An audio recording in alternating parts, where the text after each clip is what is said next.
Double around here with the Big Ten Championship coming to Washington, D.C. this weekend, which means that both the Wizards and the Capitals are exiting, and they're both going their separate ways West Coast. Before they do, I will be gathering this evening for some Capitals hockey with this man. Ed Frankovic covers the National Hockey League and the Capitals for many, many years. He is a historian as well as a longtime statistician and our blogger at WNST.net as we prepare for not only the Stars but for the road and big victory over the Flyers. And let's be honest, Ed, they're not playing their best hockey right now, right? No, they're not. They're still trying to find their way with Kevin Shattenkirk coming over. And you know, things have changed. We're in the last 20 games of the season. The Caps played on Thursday. The Devils, who still had a chance to make the playoffs, a remote one, and then the Flyers on Saturday, who are in the thick of it, but are looking like they could be heading for the golf course, especially since the Caps beat them. But I think the Devils did something on Thursday with their lack of talent that teams that just don't have a lot of talent the Caps are gonna see more of, and that's just pack it in the defensive zone, clog the neutral zone, and try to make it 0-0 in the third, right? Literally, and they've managed to do that, a couple of these teams, right? Yeah, both of these teams have, and you know the Flyers. You look at their goal differential; it's terrible. I mean, they've lived off the power play all season, and the Capitals went 3-0-1 against them. And you know, I always love beating those punks from Philly, and the Capitals didn't give up a power play goal in all the games. Although the Flyers had 6 chances on Saturday, I know Trotz didn't like that. I didn't like it. You can argue with a call or two here or there, but at the end of the day, you got to stay out of the box. And teams are going to do this. I think you're going to see some teams try this style against the Capitals and just hope for a coin flip in the third period. But the Capitals are awfully deep, and the Devils and the Flyers both tried this. And the Devils never really had a great chance to score, maybe 1 or 2. The Flyers had a few because the Capitals were a little lackadaisical in the end of that second period. And then Ovechkin had a turnover and they got up 1-0. But Orlov, he's probably the most improved player on the roster. I'd put him 1 and then Tom Wilson 2. Just a great shot. He's just playing phenomenal hockey. Really has proven that he really wants to be here, and he might just be a top 4 defenseman. I tell you what, I wouldn't have said that 3 months ago, but the way this guy's improved, I got to give him a lot of credit. I got to give Todd Reardon a lot of credit. But that was a big goal. 81 seconds after the Flyers scored, and sure enough, the Capitals went in overtime. Not their best game, as you said, but a win. Oh, and I guess that's the tribute to them, right? Like, it feels like they've lost the last 2 games because they weren't up 4-1 in the third period like they were against the Rangers. They rarely lose, and now they're going to have a little bit of a bonding California trip. They're going to get some nice weather out there for a couple of days. Trotzy's going to run around, but it is kind of a short trip, really. I mean, they're back home next Tuesday. It's San Francisco, San Jose, L.A., and Anaheim. They'll be going in and around those places out in California, but business trip. They've taken care of some of these teams in the past. The Sharks have been particularly difficult for them, though, right? Yeah, Sharks have been just one of the teams they just can't beat. Although I think they did finally win out there. I'm not sure it was 2 years ago. They finally broke that streak. But it's 3 games in 4 nights. So you and I joked about that L.A. Anaheim bit. That it's taken forever to get from one side to the other. But I think they're in the same hotel for both nights.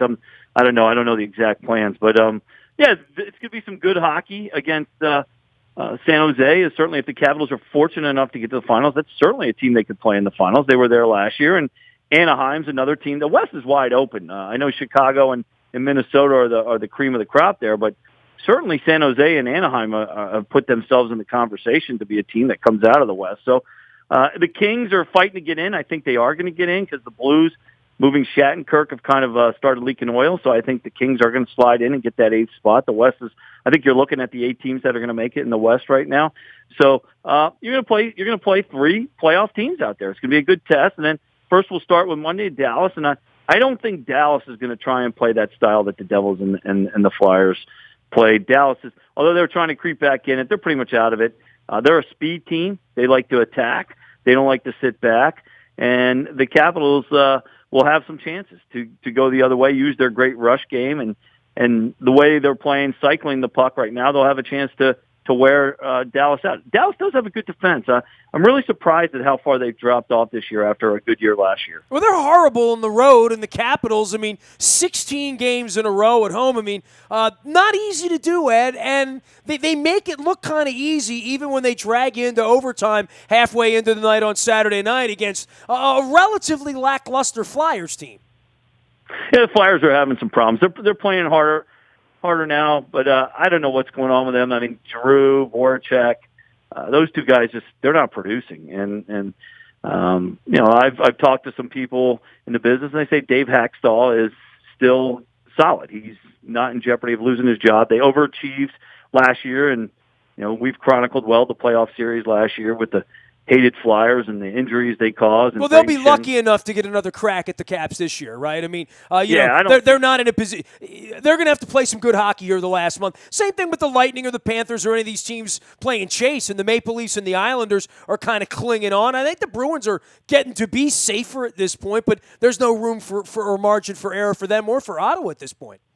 No, and the Bruins the last couple of years have fallen apart down the stretch. We'll see if that happens this year under Bruce Cassidy. But the Islanders are on this nightmare road trip, got really drummed by the Flames on Sunday, and they're currently still in that eighth spot, but the Leafs are right behind them. The Leafs had a 2-0 lead the other night in L.A. and blew it and lost in a shootout. That sounds familiar. We saw them do that to the Caps 3 months ago, right?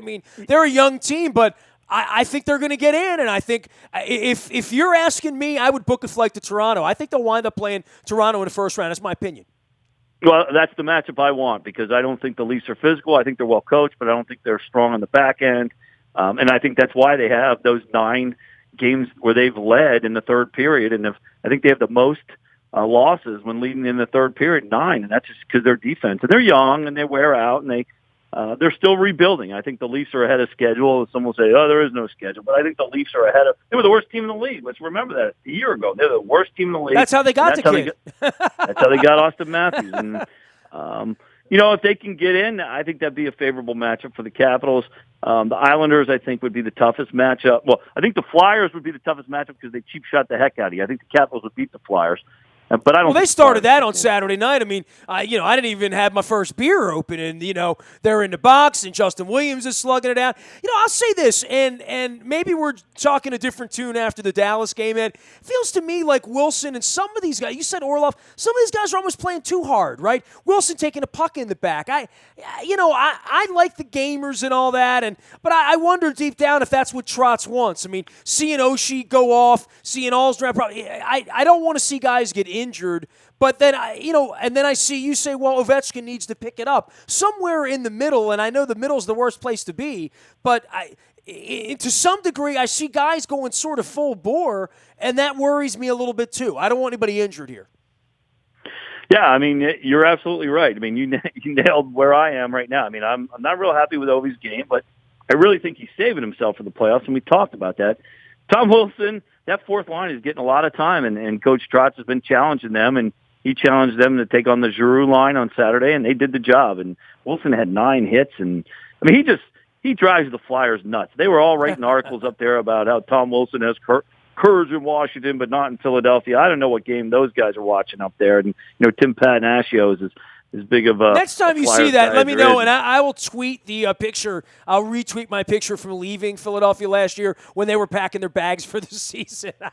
Yeah, that's still one of my all-time favorite when pictures. They miss the playoffs, you put that out there. I will have some fun with that. I certainly, me, I wrote the blog on Saturday night. I certainly had no problems putting the needle into the Flyers. I wanted to show up on my timeline as the 1-year anniversary in April, so I can reshare it again. It was. People tweet you and I, and they're like, "Well, why do you hate the Flyers so much? Isn't the Penguins?" And it's like, aren't you breathing?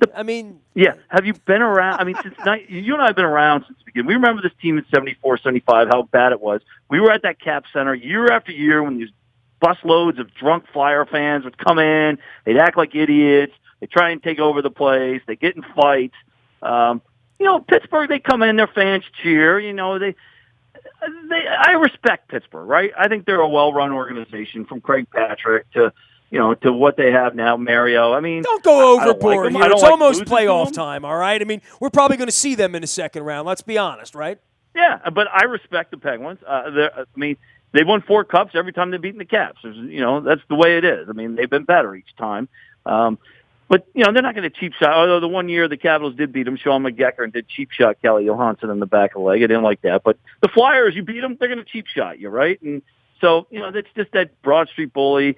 Take it back to the Neanderthal era of hockey in the 70s. I mean, Slapshot, you could almost say, was about the Flyers, the way they played the game. They had to clean that stuff up. So I just can't. They'll always be number one on my most despised list. Well, there you have it. He is Ed Frankovic. You can follow his journey at Ed Frankovic on Twitter on game nights. We'll be together this evening down at the VC, checking out the Stars, taking on the Washington Capitals before they go on the road here this weekend. San Jose, L.A., Anaheim over the weekend. Last thing, Trotz on the 700th win. We didn't really get some digs in on that and talk about him, and I know we're going to be having an event 2 weeks from Monday. Circle March 20th on your calendar. Barry Trotz is coming to Baltimore. We're going to have the location. The time, 7 o'clock. Just finalizing the location here over the next couple days. We'll get that out to you in the middle of the week, but it's going to be right here in Baltimore. March 20th, we'll rock our red. He won't get any sort of props. I mean, all these wins and all that. You're Marty Schottenheimer unless you've kissed the cup, right? I mean, that's just the truth. Well, you hear that right from Trotzy, right? You and I have known him forever. He doesn't really get into those milestones.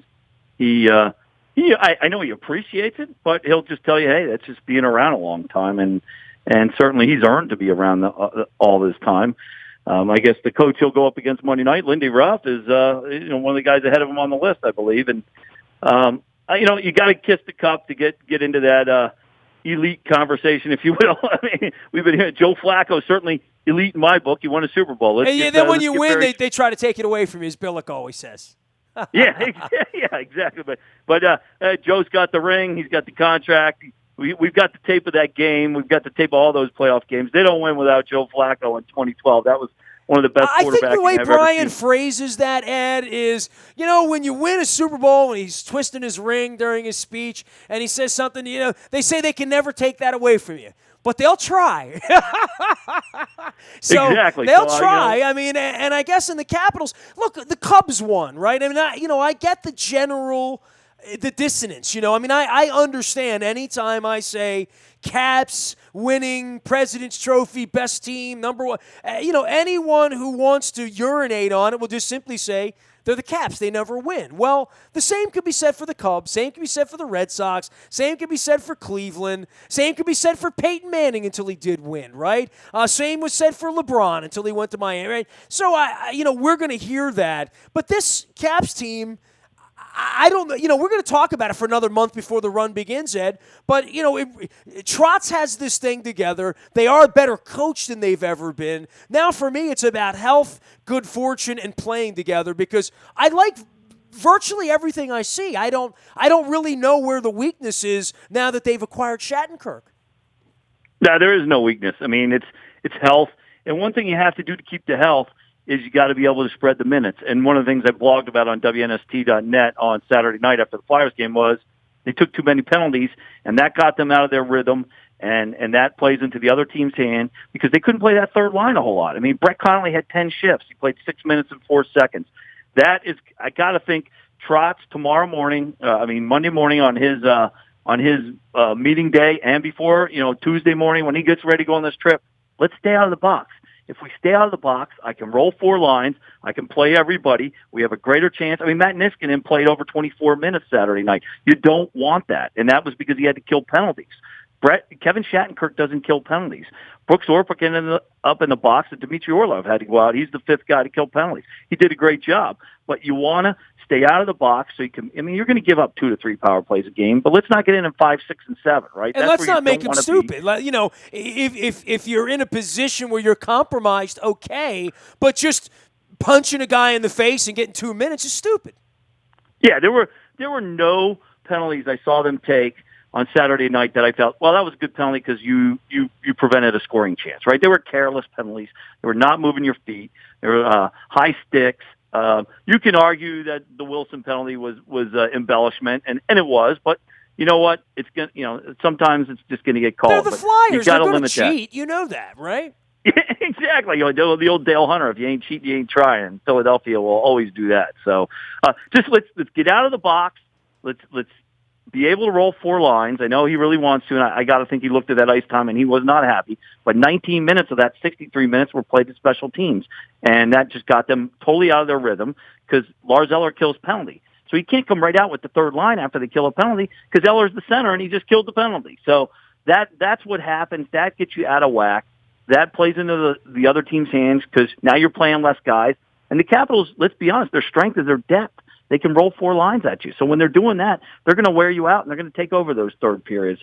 And so that's what they got. That's why it's so important to stay out of the box, whether you're arguing with the referees or not. And you can't argue with the referees. You know, Trotz has been big on let's build up some goodwill going into the playoffs because you're going to need luck. I mean, the Ravens had luck when they won in 2012. You're going to need luck. You're going to have to be good, and you're going to need luck, and you're going to need health.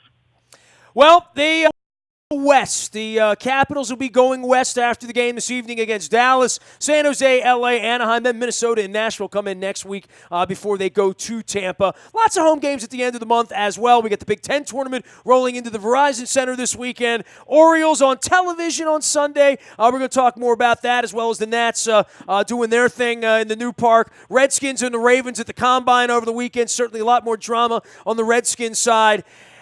And, of course, the Terps are playing in the Big Ten, and the Wizards and the Caps are west. Nasty at WNST.net reaches me. Facebook Live. I'm on YouTube on our WNSTV channel. We're live. We're on. We're also out on LinkedIn, Snapchat, Instagram, and basically anything that the palm of your hand does with an app or a download or a widget. We're an email away or a text away as well if there's breaking news. Join our WNST tech service. That's all brought to you by Coons Ford of Security Boulevard. If the Ravens are doing anything here, the Terps going into the tournament this weekend and into the bracketology and their seeding, you'll get all of that brought to you courtesy of our friends at Coons Ford of Security Boulevard. Dennis will be here on Thursday driving you home, getting you ready for the Big Ten tournament this weekend and recapping all things NFL Combine. Busy time around here. If you miss anything at all, you can find it in the Buy a Toyota Audio Vault 24 hours a day. Just download that TuneIn radio app. We do come in crystal clear. I'm Nestor. This is WNST.net, AM 1570 and WNST Towson, Baltimore. And we never stop talking Baltimore sports.